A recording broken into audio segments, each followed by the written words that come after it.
부처님의 가르침을 담은 깨달음의 경전인 잡보장경에는 지극한 구도심에 대한 내용을 이렇게 설명하고 있습니다.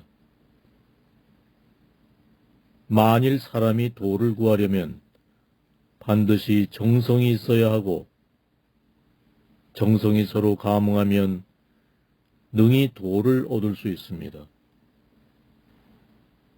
옛날 총명하고 지혜로운 어떤 여자가 삼보를 깊이 믿고 항상 승자에서 한 비구를 초청하여 공양을 올리고 설법을 들었습니다. 어떤 비구의 차례가 되어 그 집에 이르렀는데 그는 나이 늙고 근기가 둔하여 조금도 아는 것이 없었습니다. 그 여자가 공양 올리는 일을 마치고 그 늙은 비구에게 설법하여 주기를 간청하면서 혼자 자리를 펴고 눈을 감고 잠자코 있었습니다. 그러자 그 늙은 비구는 자기가 무식하여 설법할 줄 모르는 줄 스스로 알고 그가 눈을 감은 때를 엿보아 그를 버리고 절로 달아났습니다. 그러나 그 여자는 마음이 지극했던 인연으로서 형성화된 모든 존재는 덧없고 괴롭고 공하여 자유롭지 못한 것임을 생각하고 깊이 관찰하다가 곧 첫째 과일을 얻었습니다. 그 여자는 이미 과일을 얻고는 그 늙은 비구를 찾아 은혜를 갚으려 했습니다. 하지만 늙은 비구는 자기가 무식하여 그 여자를 버리고 달아난 것을 생각하고 더욱 부끄러워 다시 그 여자를 피해 달아나 숨었습니다. 그러나 그 여자도 그만두지 않고 신발이 닳도록 찾자 비로소 스스로 나타났습니다. 그때 그 여자는 그동안의 도의 과일을 얻은 내력을 자세히 이야기하고 일부러 공양을 가져와 그 큰 은혜를 갚았습니다. 그때 그 늙은 비구는 매우 부끄러워하고 스스로 꾸짖고 용맹정진하여 이내 도의 과일을 얻었습니다. 그러므로 수행하는 사람은 마음이 지극해야 합니다.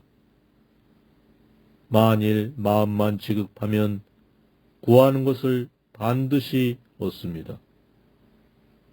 지극한 구도심에 관한 내용이었습니다. 깨달음의 이야기, 오늘은 잡보장경에 나오는 제꾀에 죽은 며느리 이야기입니다. 옛날 어떤 바라문이 있었습니다. 그 아내는 한창 젊어 얼굴은 곱고 아름다우며 욕정은 깊고 무거워 그 뜻은 음탕한 데만 있었습니다. 그러나 시어머니가 있기 때문에 마음대로 사랑 행위를 하지 못했습니다. 그래서 가만히 간악한 꾀를 내어 시어머니를 해치려 했습니다.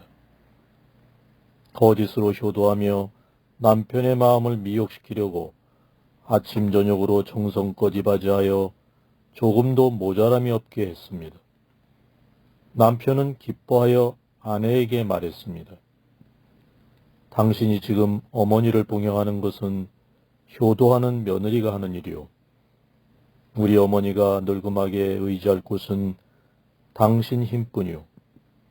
아내는 대답했습니다. 지금 제가 이 세상에서 받드는 공양은 얼마 남지 않았습니다. 만일 하늘의 공양을 받는다면 제 소원은 만족할 것입니다. 혹 하늘에 날 어떤 묘한 법은 없습니까? 남편은 대답했습니다. 바람은 법에 바위에서 떨어지거나 불 속으로 들어가거나 5가지 뜨거움으로 몸을 지지는 등 이런 일을 행하면 곧 천상에 난다고 했소. 만일 그런 법이 있다면 어머님을 하늘에 나시게 해서 자연의 공양을 받으시게 할 일이지 무엇하러 애써서 세상의 공양을 받게 하십니까? 아내가 이렇게 말하자 남편은 그 말을 믿고 곧 들밭에 큰 구덩이를 파고는 나무를 많이 쌓고 불을 붙였습니다. 그리고 그 위에 큰 연회를 베풀고 늙은 어머니를 모시고는 친족들을 불러 모았습니다. 바라문은 모두 거기 모여 음악과 노래로 종일토록 즐겼습니다.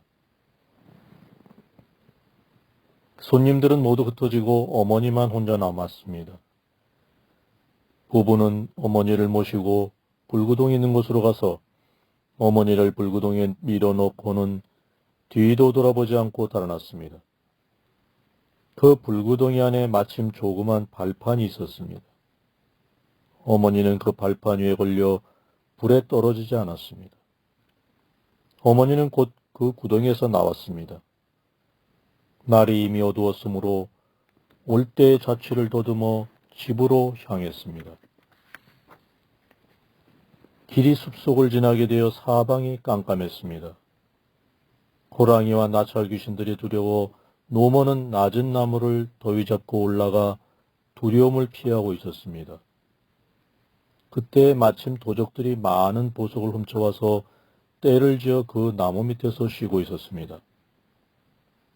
그는 겁이 나서 꼼짝도 하지 않고 있다가 나오는 기침을 누를 수 없어 그만 나무 위에서 기침을 했습니다.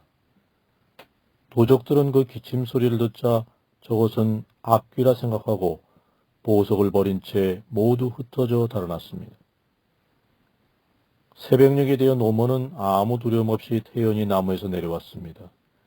거기서 그 보물들, 아름다운 영락과 온갖 구슬과 금팔찌와 귀고리 등 여러 가지 진귀한 물건을 잔뜩 가지고 집으로 돌아갔습니다. 어머니는 아들과 며느리에게 말했습니다. 나는 죽어 하늘에 나서 이런 제보를 많이 얻었다. 그리고 그 며느리에게 말했습니다. 이 아름다운 영락과 구슬, 금팔찌, 귀고리 등은 내 부모와 고모부, 이모부, 자매들이 가지고 와서 너에게 준 것이다. 나는 늙고 약하기 때문에 많이 가지고 오지 못했다. 그들이 너에게 말하여 오게 하면 얼마든지 주겠다고 말했다.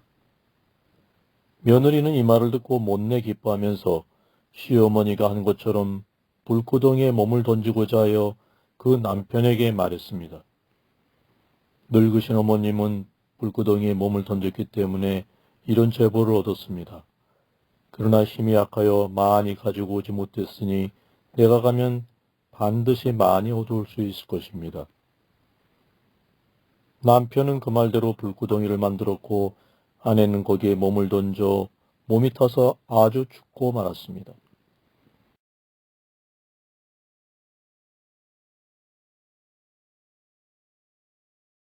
경전 잡보장경에 나오는 이야기입니다. 오늘은 산화공덕 이야기입니다. 슈라바스티국에 어떤 여자가 살았습니다. 그녀는 명절에 아쇼카 꽃을 꺾어들고 성으로 들어가다가 마침 성에서 나오시는 부처님을 뵙고 그 꽃을 부처님을 향해 흩더니 꽃은 일산으로 바뀌었고 그녀는 기뻐 뛰면서 공경하고 믿는 마음을 내었습니다. 그녀는 목숨을 마치고 33촌에 태어나 그 궁전 선법당으로 갔습니다. 제석 천왕이 시로서 물었습니다. 그대는 옛날에 어떤 업을 지었기에 이 하늘 위에 와서 났는가? 그 몸은 마치 순금빛 같고 위엄과 덕은 빛나고 밝구나. 어떤 업으로 그런 몸 얻었는가? 원컨대 나를 위해 설명하여라. 천녀는 곧 시로서 대답했습니다. 저는 옛날 잠부드 비파에 살 때 아쇼카 꽃을 꺾어 집으로 가다가 성에서 나오시는 부처님 뵙고 그것을 부처님께 공양 올리고 기뻐하며 공경하는 마음 내었으므로 목숨을 마치고 천상에 났습니다. 그녀는 이 시를 마치고 부처님께 왔습니다. 부처님께서 그녀를 위해 설법하시니 그는 수로탑 한나를 얻고 천상으로 돌아갔습니다. 비구들은 부처님께 여쭙습니다. 저 천녀는 무슨 인연으로 하늘 몸을 받게 되었습니까? 그녀는 옛날 인간에 있을 때 성을 나가 아쇼카 꽃을 꺾어 집으로 가다가 마침 나를 만나 그 꽃을 나에게 공양 올리고 매우 기뻐하였다. 그 선업으로 인해 목숨을 마치고는 천상에 났고 또 나한테 법을 듣고 깨달아 스로타 판나를 증득했느니라. 산화 공덕 이야기였습니다.